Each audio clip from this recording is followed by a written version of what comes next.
정교한 일을 하게 하셨고 또 그와 단지파 아히사막의 아들 오홀리압을 감동시키사 가르치게 하시며 지혜로운 마음을 그들에게 충만하게 하사 여러 가지 일을 하게 하시되 조각하는 일과 세공하는 일과 청색, 자색, 홍색 실과 가는 배의 실로 수 놓는 일과 짜는 일과 그 외에 여러 가지 일을 하게 하시고 정교한 일을 고안하게 하셨느니라. 아멘. 오늘의 설교의 제목을요, 하나님의 캐스팅, 보이시죠? 하나님의 캐스팅으로 정해보았습니다. 여러분, 2023년 중동교회는 하나님이 하신 줄로 믿습니다. 그런데 하나님이 하셨는데 하나님께서 하나님의 사람들을 통해서, 당신의 동력자를 통해서 하나님이 하신 줄로 믿습니다. 하나님이 캐스팅하신 하나님의 동력자들의 헌신과 섬김은 우리 중동교회를 이렇게 아름답게 세워가고 있습니다. 그래서 2024년 동일하게 주님의 동력자, 그 귀한 사역자들을 다시 캐스팅하려고 합니다. 2024년 사역자를 모집합니다. 여러분, 저만 사역자 아니에요. 여러분들 다 하나님의 몸된 교회를 세워가는 사역자인데, 여러분 사역자를 모집합니다. 고개 숙이지 마시고요, 고개를 드셔서 봐주시길 바랍니다. 다음 그림 한번 보여주시겠어요? 여러분, 여기에 다 나오는 내용들이에요. 여기 주보 간지에 나오는 내용인데, 여기 보시면 목장사역센터에서 영혼을 섬기는 사역을 감당하실 수 있습니다. 그래서 우리 차세대 교사로, 그리고 뭐 여러 가지 교사 위에 여러 가지 섬김이로, 그리고 청바지와 살구꽃을 섬기는 분들로 섬기실 수 있습니다. 그리고 여러 사역 부서 중에서 특별히 예배를 섬기는, 찬양으로 섬기는 그런 사역을 섬기실 수 있습니다. 다음이요, 저렇게 쭉 나옵니다. 그리고 그 밑에 보시면 여러 사역 부서에서 전도부로, 선교부로, 봉사부로, 서무부로 여러 부분에서 주의 몸된 교회를 여러분 함께 세워 가실 수 있습니다. 다음이요, 다음 보시면 취미 동아리도 있습니다.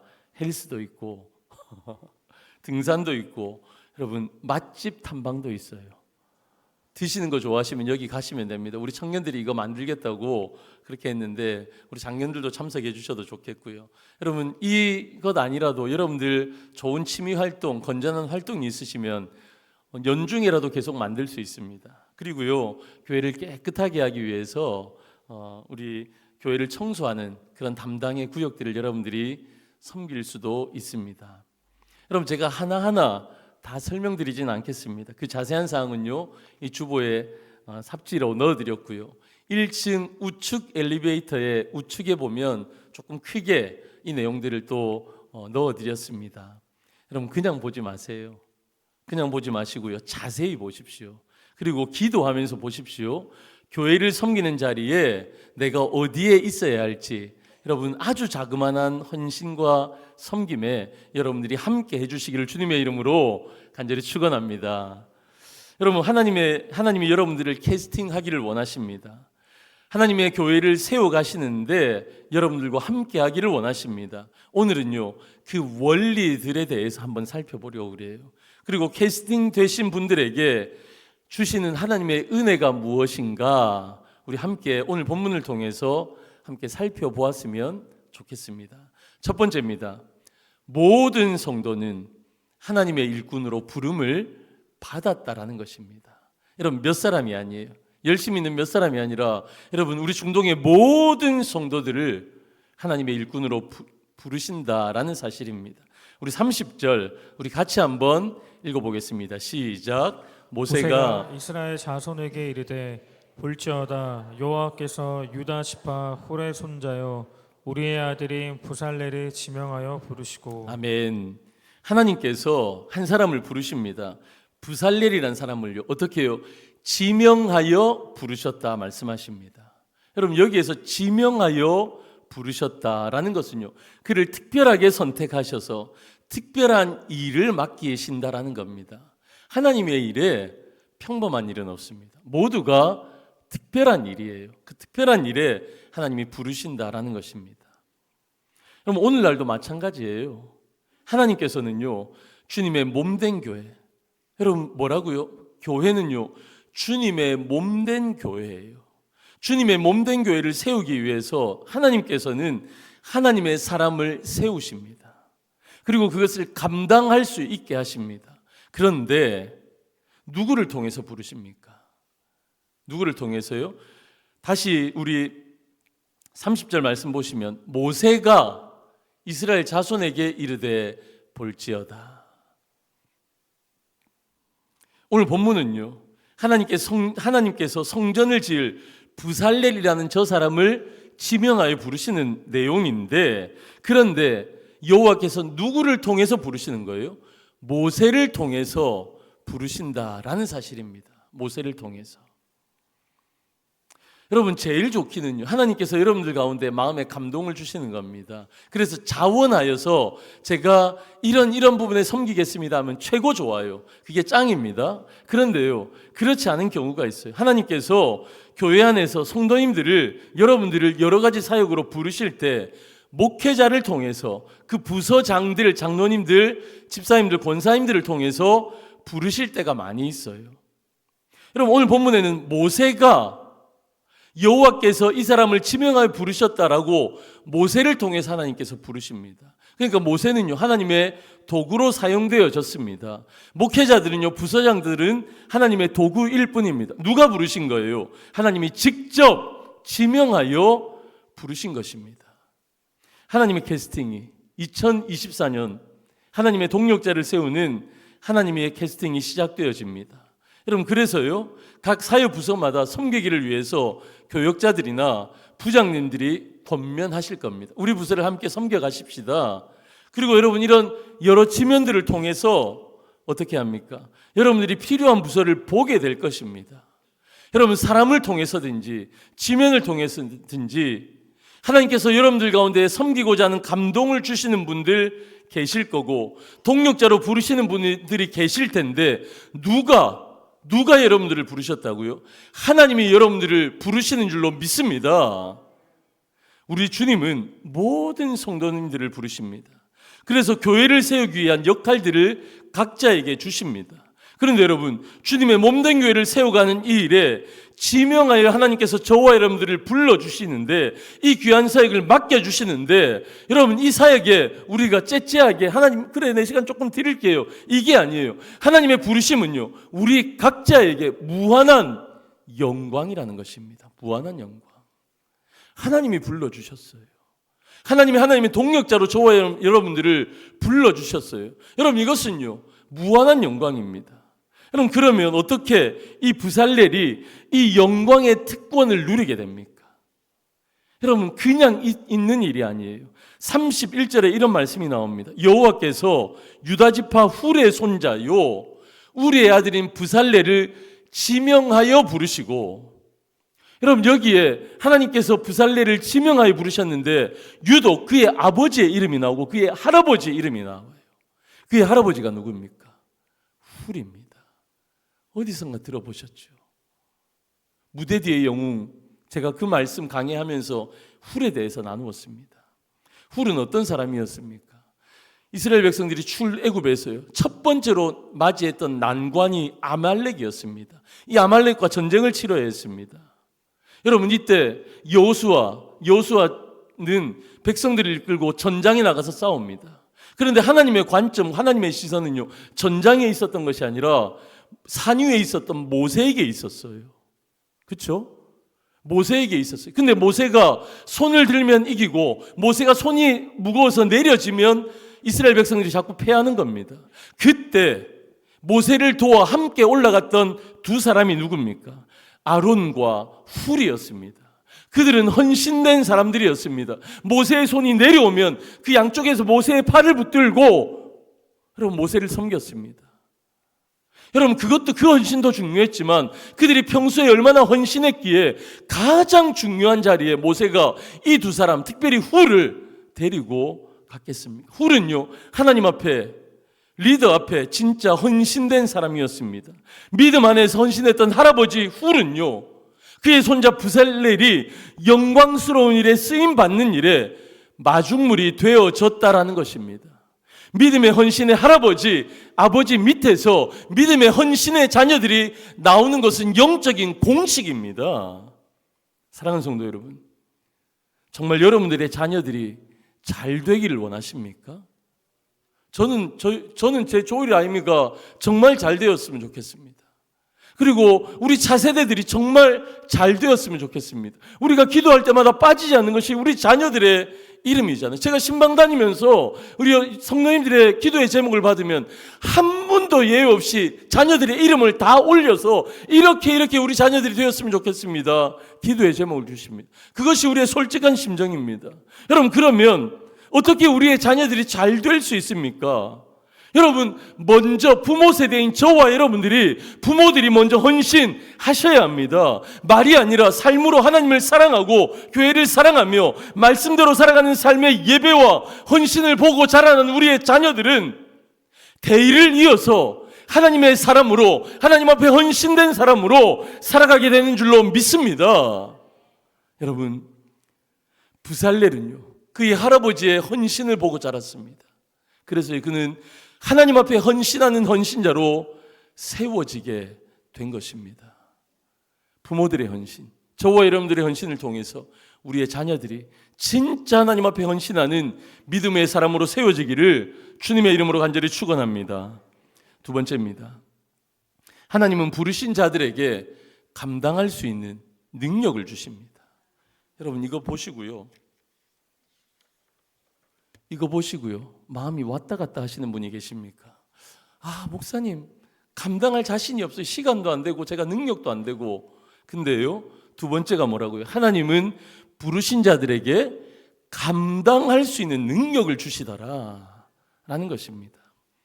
여러분, 성전 건축을 위해서 부살렐은 부르심을 받았어요. 그런데 이 성전 건축하는 일은 매우 어려웠습니다. 왜냐하면 그 안에 있는 것들을 한 번도 본 적이 없기 때문입니다. 성전을 건축해야 되는데 샘플링, 모델링이 없었던 거예요.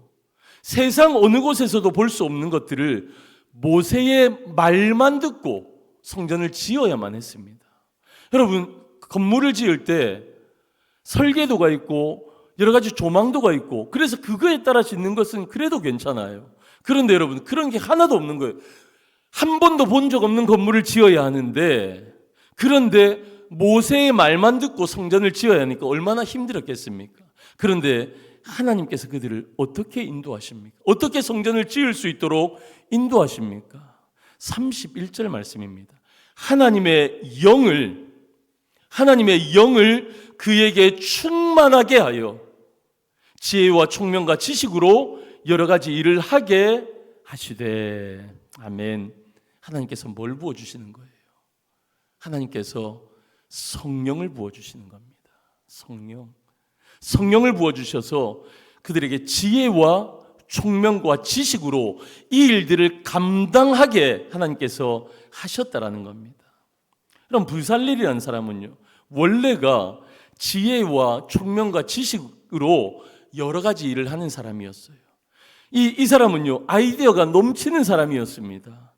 그런데 그 아이디어만 넘치는 것이 아니라 그 머릿속에 그 생각과 아이디어를 작품으로 만드는 일에도 탁월한 재능이 있었던 사람이 부살렐이었습니다. 그런데요, 그 재능이요, 성령의 불이 붙지 않아서 아직은 잠재적으로 있었던 사람이었습니다. 여러분, 우리가 가지고 있는 재능은요, 마른 장작 같습니다. 마른 장작. 여러분, 이 마른 장작은요, 불이 붙여져야지만 제 역할을 할 수 있어요. 불이 붙여져야지만. 이 마이크는요, 전원이 연결되어져야지만 마이크의 역할을 감당할 수 있는 것입니다. 중요한 것은요, 성령의 불이 붙는 거예요. 여러분, 성령의 불이 붙는다는 것은 성령께서 나의 은사를 사용하시는 겁니다. 그래서 효용 가치를 극대화시키는 분은 바로 성령 하나님이십니다. 여러분, 많은 재능을 가진 것이 중요한 것이 아니에요. 내가 어떤 재능을 가지고 있느냐가 중요한 것이 아닙니다. 내가 성령에 붙들려 있느냐가 중요한 것이에요. 성령에 붙들려 있어서 바른 목적으로 나의 재능을 사용하느냐가 중요한 것입니다. 여러분, 그 성령 위에 그것에 무엇이 필요합니까? 지혜와 지식과 총명이 필요합니다. 특별히 총명이 무엇이냐면, 총명은 그것을 감당할 수 있는 능력을 총명이라고 합니다. 총명. 사람들이 재능을 가지고 있다고, 달란트를 가지고 있다고 그걸 다 사용하는 것이 아닙니다. 자신감이 없으면요, 재능을 사용하지 못합니다. 어떤 분들에게 하나님께서 찬양의 은사를 주셨어요. 찬양의 은사를 주셔서 앞에 나와서 찬양을 인도하는데, 보통 때는 주 하나님 지으신 모든 세계 그렇게 잘 불러요. 근데 앞에만 나오면 자신감, 주 하나님 지으신, 이러면 어떻게 그 재능대로 쓰임 받을 수 있겠습니까? 자신감이 없으면요, 재능을 사용하지 못하는 겁니다. 중요한 것은요, 확신이에요. 총명이 확신입니다. 이 확신이 뭡니까? 하나님께서 나를 부르셨다라는 확신입니다. 하나님이 함께 하시기에 나는 실패하지 않는다라는 확신입니다. 그래서 우리는 매 순간 성령 위에 지혜와 지식과 총명이 우리 가운데 필요한 겁니다. 여러분, 이스라엘 역사에도 이렇게 쓰임받았던 분들이 많이 있습니다. 우상 숭배가 난무했던 이스라엘 땅에서 당당히 하나님의 살아계심을 선포했던 엘리야, 기억하시죠? 엘리야는요, 갈멜산에서 바알과 아세라 선지자 850명과 영적인 전투를 벌여서 승리했습니다. 그런데 그 승리의 근원이 무엇입니까? 자기의 어떠함이었습니까? 아닙니다. 하나님이 함께 하심의 확신으로 그는 승리하였습니다.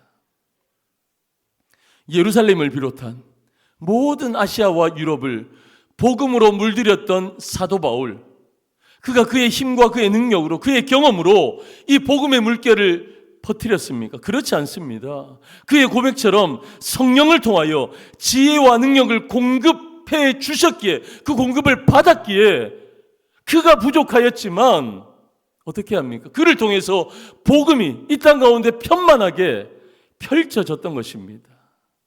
여러분, 성령으로 말미암아 하나님은 감당케 하셨습니다. 지혜와 지식과 총명으로, 그 확신으로 감당케 하셨습니다. 여기에 더해서 하나님은 부살렐이 혼자 성전을 짓지 아니하도록 그에게 동력자까지 붙여주셨습니다. 성령으로, 지혜와 지식과 총명으로, 거기에 더해서 하나님은 그에게 동력자를 붙여주십니다. 감당할 수 있도록 허락하신 동력자가 누구입니까? 오할리압입니다. 오할리압. 34절 우리 같이 한번 읽어보겠습니다. 시작. 또 그와 단지파 아이사막의 아들 오홀리압을 감동시키사 가르치게 하시며. 아멘. 여러분, 하나님께서 부살렐이 감당할 수 있도록 동력자 오홀리압을 붙여주셨습니다. 그런데 이 오홀리압은요, 하나의 더 은사가 있었는데 가르치는 은사가 있었어요. 왜 그에게 가르치는 은사가 있었느냐? 하나님은요, 이 두 사람 외에 더 많은 동력자들이 필요했기 때문입니다. 하나님께서 부살렐에게 성령으로 지혜와 지식과 총명을 더하시고 그에게 동력자인 오홀리압을 주셨습니다. 그런데 이 오홀리압을 통해서 더 많은 동력자들을 세우기를 원하셨던 거예요. 사랑하는 성도 여러분, 교회는요, 동력자들이 필요합니다. 혼자 일하는 것이 아닙니다. 그래서 고린도전서 12장은 많은 은사를 나열합니다. 교회에는 많은 은사가 있습니다. 많은 직분들이 있습니다. 그런데 왜 하나님께서 이 은사와 직분을 주십니까? 하나님의 몸된 교회를 세워가라고 주신 것입니다. 그래서 많은 동력자들을 우리 서로 가운데 붙여주시는 겁니다. 그렇게 병원은, 그렇게 초원은, 그렇게 목장은, 그렇게 우리의 부서들은, 그렇게 주님의 몸된 교회, 중동교회는 그렇게 동력자들을 통해서 하나님께서 세워가시는 겁니다. 하나님은 우리를 부르시는데요, 부르심 뿐만 아니라 그 부르심 앞에 감당할 수 있는 이런 능력들도, 그런 필요한 동력자들도 우리 가운데 주시더라라는 것입니다. 그런데 여러분, 주의 교회를 헌신하는 우리가 놓치는 부분들이 있는데, 오늘 본문에서는요, 그 부분을 명확하게 우리 가운데 말씀해 주십니다. 세 번째입니다. 성령의 은사에 땀을 더해야 합니다. 수고로운 땀을 더해야 합니다. 32절, 33절 우리 같이 한번 읽어봅니다. 시작. 금과 은과 노수로 제작하는 기술을 고안하게 하시며 보석을 깎아 물리며 나무를 새기는 여러 가지 정교한 일을 하게 하셨고. 아멘.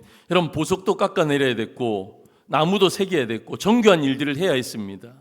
여러분, 부살렐로 하여금 금과 은과 노수로 제작하는 기술을 고안하게 하십니다. 여러분, 이 기술을 고안하다, 이게 무슨 말이냐면 고도의 기술이 필요했던 거예요. 아주 섬세한 작업들을 해야 됐거든요. 그러니까 고도의 기술들이 필요했어요. 그래서 그 기술들을 어떻게 한다고요? 고안하게 하셨다. 이 고안이란 단어가 무슨 의미냐면 연구하게 하셨다는 겁니다. 하나님이 재능과 은사를 주셨어요. 하나님이 성령도 주셨어요. 동력자도 주셨어요. 그래서 이 일들을 감당하는데 우리의 자세와 태도가 무엇이냐? 우리의 자세는요, 고안해야 됩니다. 연구해야 한다라는 것입니다. 하나님이 주신 은사 그것만 믿고 아무런 노력도 하지 않는 것이 아니라 주신 은사에 더 많이 노력해서 우리의 노력의 땀방울을 엎어서 하나님의 일들을 감당해야 한다라는 것입니다. 우리 성도님들이 하나 오해하시는 것이 있어요. 어떤 성도님들은요, 목사님들은 성경만 딱 펴기만 하면 30분짜리 설교가 그냥 나오는 줄 아세요. 목사님들이 손 모으고 눈 감고 기도만 하면 본문이 떠오르고 그 30분의 설교가 떠오르는 줄 아세요. 맞아요? 틀려요? 틀려요? 우리 만만한 우리 제일 앞에 있는 우리 최민석 목사님, 맞아요? 틀려요? 성경 본문 펴면 목사님 설교 본문이 막 나와요? 아니래요. 우리 일부 예배 때는 저기 앉았던 우리 김원 목사님도 아니래요. 우리 설교 제일 잘하는 두 목사님이 아니래요. 여러분, 저도 그렇지 않습니다. 저도 지금 이 대예배 때 30분 설교하기 위해서요, 말씀과 씨름해야 합니다. 제가 솔직하게 고백하는데 저는 공부를 잘 못했어요. 그러니까 논리적이지가 못해요, 제가. 그러니까 성경을 펴면요, 다른 목사님들은 5번만 읽으셔도 되는데 저는 10번, 20번 읽어야지 이해가 됩니다. 이해가. 그 말씀을 연구하고 공부해야 돼요. 잘 못하지만, 제가 잘 모르지만 히브리어, 헬라어도 한번 찾아보고 영어라도 한번 들춰보고, 이게 어려우면요, 한국 성경의 다른 번역본들도 한번 대조해서 읽어보아야 합니다. 우리 칼빈 선생님은 뭐라고 말씀하셨는가? 주석들도 한번 읽어보아야 합니다. 목사님, 여러 좋은 존경하는 말씀이 깊은 목사님의 설교집도 읽어보고 그 설교도 듣습니다. 공부하지 않고서는요, 해석이 되어지지 않습니다. 논리적으로 여러분들에게 전하는 것도 쉽지가 않습니다. 그리고 여기에서 끝나는 것이 아니라 이 설교문이 작성되어지는 가운데, 그리고 다 작성되어지면 다시 한번 하나님 앞에 계속해서 처절한 기도가 동반되어져야 합니다. 하나님의 뜻이 무엇입니까? 하나님께서 이 원독자 이스라엘 백성들에게 하셨던 그 하나님의 마음이 무엇입니까? 그래서 그 말씀을 우리 성도들에게, 이 21세기 우리 성도들에게 어떻게 전해야 합니까? 그 진지한 고민과 여러분 땀 흘리는 땀방울과 연구와 기도가 있어야지 여러분이 30분의 설교가 여러분들에게 드릴 수 있는 겁니다. 여러분, 성도님들이 교회를 섬기시는 부분도 마찬가지입니다. 우리 임마누엘 찬양대가 오늘 찬양을 드렸어요. 빛으로 오신, 우리를 구원하신 그 하나님을 찬양했습니다. 여러분, 찬양이요, 4, 5분밖에 되지 않아요. 이 4, 5분의 찬양을 드리기 위해서 우리 지휘자 권사님은요, 기도했을 것입니다. 어떤 곡을 해야 될지 선곡을 했을 거예요. 많은 곡들 가운데 연구하며 선곡했을 것입니다. 그리고 제가 보니까 테너도 있어요. 베이스도 있어요. 제가 제일 좋아하는 알토도 있고 소프라노도 있어요. 그러면 여러분들 다 파트별로 연습을 하시죠? 맞죠? 처음부터 내 파트를 하시는 분은 거의 없어요. 파트별로 연습을 해야 돼요. 그 연습을 하고 나서 어떻게 합니까? 또 다 같이 모여가지고 지휘자 권사님에 따라서 이 부분은 조금 더 강조하자, 이 부분은 조금 살살하다가, 그래서 크게 이렇게 하자. 여러분, 그거 연습도 하실 겁니다. 맞죠? 맞으시면 끄떡끄떡.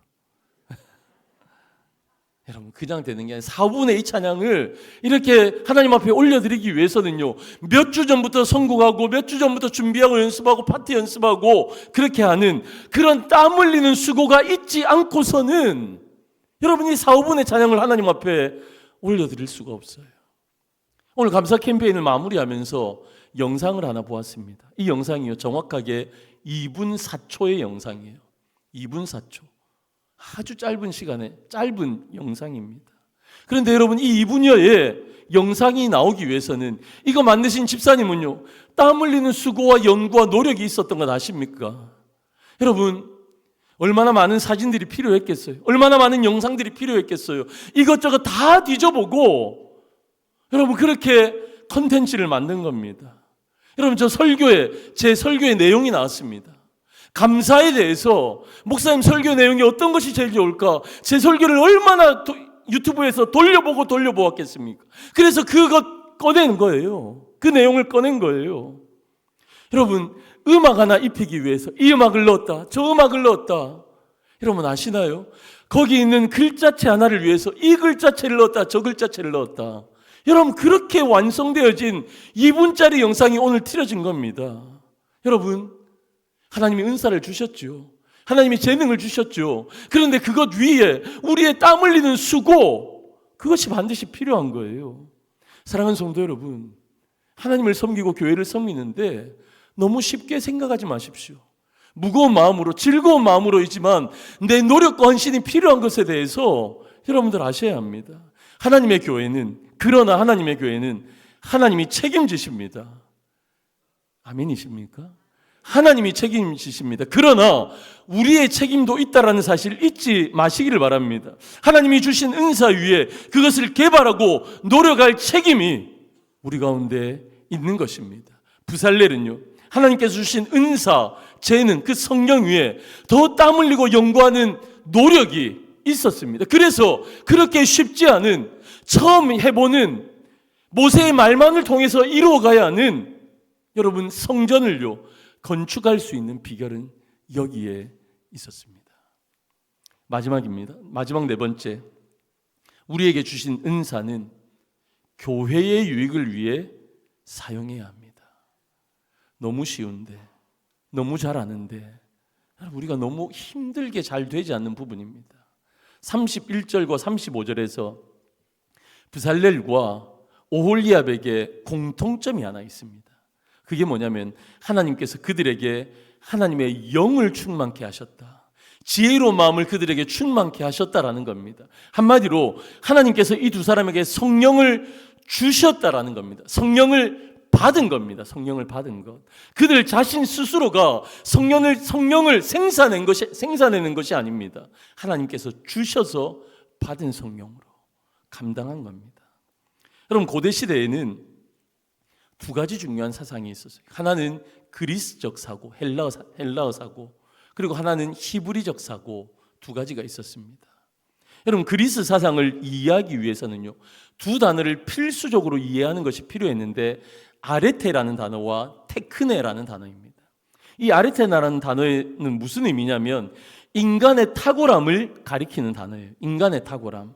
그러니까 건강의 아레테 하면 건강에 탁월함이 있는 사람, 아름다움의 아레테 하면 외모가 괜찮은 사람. 저도 이런 게 좀 있었으면 좋겠는데 외모는 아닌가 봅니다. 운동 능력의 아레테, 노래 잘하는 아레테, 기술의 아레테, 여러분 이런 것들, 이런 아레테들이 있었는데 여러분 그리스 사상에서는요 이런 아레테들을 성취하는 이상 그런 것이 그들 가운데 있었습니다. 또 다른 한 단어는 테크네라는 단어인데요, 이건 기술, 예술을 의미하는 단어입니다. 이 테크네라는 단어는요 신의 활동과 대비되는 인간의 활동을 의미하는 겁니다. 그래서 이 테크네라는 단어에서 무슨 단어가 파생되어집니까? 테크닉, 기술이라는 단어가 파생되어지는 거죠. 여러분 그래서 이 그리스 사상에서는요 이 아레테 테크네는 내가 무언가를 해서 할 수 있다라는 생각이었습니다. 그러니까 테크네를 가진 사람은 인간적인 자부심을 가질만 했습니다. 그는 뛰어나고 탁월한 존재이기 때문에 자부심을 가지고 자기를 위해서 그걸 사용했던 겁니다. 그런데 히브리인들, 그들의 사상에는 아레테 테크네 뭐 이런 게 나에게 특별한 어떤 탁월함이 나에게도 있는데 그것은 무엇을 통해서 하나님의 선물이라, 하나님이 주셔서 나의 탁월함과 나의 은사가 있다라고 히브리인들은 생각했습니다. 이 두 입장의 차이가 무엇입니까? 근거입니다. 어디가 근거이냐? 내가 근거이냐? 하나님이 근거이시느냐? 그래서 아레테 테크네처럼 그리스 사람들은요 자신에게 있는 것이기 때문에, 자신의 탁월함 때문에 다른 사람을 바라보면서 나는 우월하다 생각했고 그것을 자신을 위해서 사용했던 것입니다. 그러나 그 탁월함이 하나님께로부터 온 것이라는 히브리인들의 사상 속에 이것은 하나님이 주신 것이라는 사상이 있다면 하나님의 뜻에 맞게 사용하는 것이 맞습니다. 그래서 사도 바울이 은사에 대해서 설명하시잖아요. 많은 교회 안에 은사가 있다. 근데 그 은사가 하나님이 우리 가운데 주신 것이다. 하늘로부터 내려오는 것이다. 라는 것이 은사의 정의거든요. 여러분, 우리에게 주어지는 은사는 하나님이 주셨다라면 주님을 위해서 사용하는 것이 맞습니다. 주님의 몸된 교회를 위해서, 하나님의 나라를 위해서, 그분의 영광을 위해서 사용하는 것이 맞는 것입니다. 여러분, 오늘날 우리에게도 부살렐, 오홀리압의 경우처럼 저와 여러분에게도요, 크게 무슨 드러나는 은사일 수도 있지만 보이지 않는 달란트, 정말 보잘것없는 달란트 우리에게 다 모두에게 있는 거예요. 여러분, 그것은 하나님이 주신 선물입니다. 하나님으로부터 주신 선물. 그렇다면 여러분, 이 주신 은사와 선물 달란트를요, 반드시 하나님의 몸된 교회를 위해서, 하나님의 나라를 위해서, 하나님의 영광을 위해서 사용하는 것이 맞습니다. 여러분, 제가 다니엘서를 여러분들에게 강의하면서 1년 동안 제가 강조해서 계속 말씀드렸던 것, 우리가 살아가는 세상은 바벨론보다 더 바벨론 같은 세상이다. 기억나시나요? 여러분, 정말 1년 동안 강조했습니다. 바벨론보다 더 바벨론 같은 세상. 이 바벨론보다 더 바벨론 같은 세상, 우리가 살아가는 이 세상의 가장 중요한 특징이 무엇입니까? 하나님의 자리에 내가 앉아 있는 거예요. 내가 주인 된 거예요. 느부갓네살 왕이 그랬습니다. 벨사살 왕이 그랬습니다. 그 시대에 많은 사람들이 그랬습니다. 자기가 하나님의 자리에 떡하니 앉아 있는 거예요. 그래서 내가 하나님의 자리에 앉아서 내가 우상화되어 있으니까 어떻습니까? 내 손에 있는 물질, 내 손에 있는 시간, 내 손에 있는 은사, 내 안에 있는 모든 것들을 나를 위해서 사용한 거예요. 그것이 세상의 법칙입니다. 바벨론보다 더 바벨론 같은 세상의 원리와 원칙입니다. 그런데 하나님의 사람들은 어떻습니까? 그렇지 않습니다. 여러분, 나에게 주신 것들, 나는 다 받은 거예요. 나는 청직일 뿐입니다. 그래서 나에게 주신 물질도요, 나에게 주신 시간도요, 나에게 주신 달란트도요, 하나님을 위해서 사용하는 것입니다. 여러분, 오늘 그 말씀을 하시는 겁니다. 하나님이 우리에게 주신 달란트들, 하나님의 나라를 위해서 사용하라. 사랑하는 성도 여러분, 2023년 우리 중동교회를 인도하신 하나님은 2024년도에도 여전히 우리 중동교회와 함께 하시며 우리를 세워가실 줄로 믿습니다. 누구를 통해서? 하나님의 동력자인 저와 여러분들을 통해서 하나님 그 일들을 세워 가실 것입니다. 여러분, 자세히 읽어보십시오. 기도하면서 읽어보십시오. 그러면서 하나님께서 나에게 주신 달란트는 무엇인지 발견해 보십시오. 그래서 내가 주의 몸된 교회를 위해서, 하나님의 영광을 위해서 서 있어야 할 자리, 섬김의 자리가 어딜지 여러분들 기도하면서 정해 보십시오. 여러분, 김태형 목사의 동력자, 어느 부서의 교육자 부장님의 동력자이기 이전에 하나님의 동력자가 되는 영광을 누리시는 우리 중동의 모든 성도님들 되시기를 주님의 이름으로 간절히 축원합니다. 아멘.